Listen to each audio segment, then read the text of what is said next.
तर सामाजिक न्याय मंत्री संजय शिरसाट आणि माजी खासदार इम्तियाज जलील यांचा वाद आता टोकाला पोहोचलाय।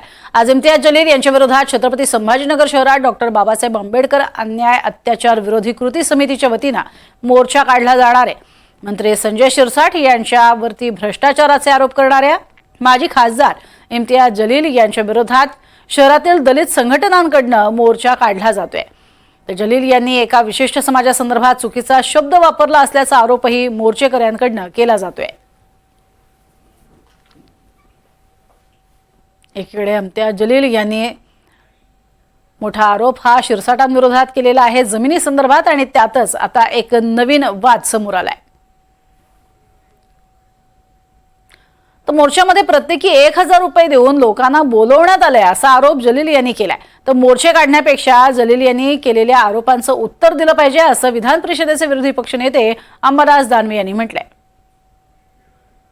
जो लोग उस होटल के अंदर बैठ के मीडिया के सामने कह रहे थे कि हमारी भावनाओं के तुम्हारी ठेस कब पहुंचनी चाहिए, जब कलेक्टर ऑफिस के सामने एससी समाज के गरीब लोग पिछले 2 महीने से बारिश में धूप में बैठे हुए हैं, इनमें से एक भी नेता नहीं है जो वहां पर जाकर 10 मिनट उनको ये कह सके कि हम तुम्हारे साथ है करके। 2 महीने हो गए हैं जब वो वहां पर बैठे हैं, तो आपकी भावनाओं को ठेस नहीं पहुंचा है।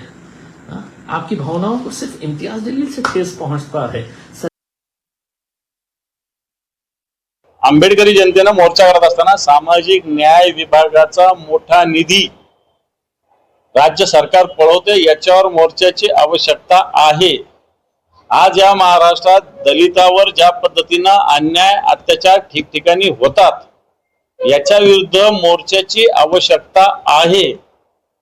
व्यक्तिगत विषयावर मोर्चे काढल्यावर मला असं वाटतं समाजाचं हित सगळ्यात महत्वाचं आहे, आणि या मोर्चात जर हे विषय आणखी घेतले असते तर मला असं वाटतं आणखी जनता, नुसती आंबेडकरी जनताच नाही तर आम्ही सुद्धा सगळे सहभागी झालो असतो।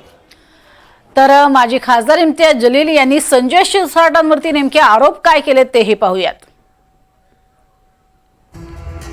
जलील यांचे आरोप सप्टेंबर 2024 मध्ये साजपूरच्या गट नंबर 34 मध्ये आणखी 16 गुंठे जागा 60 लाखात खरेदी केली।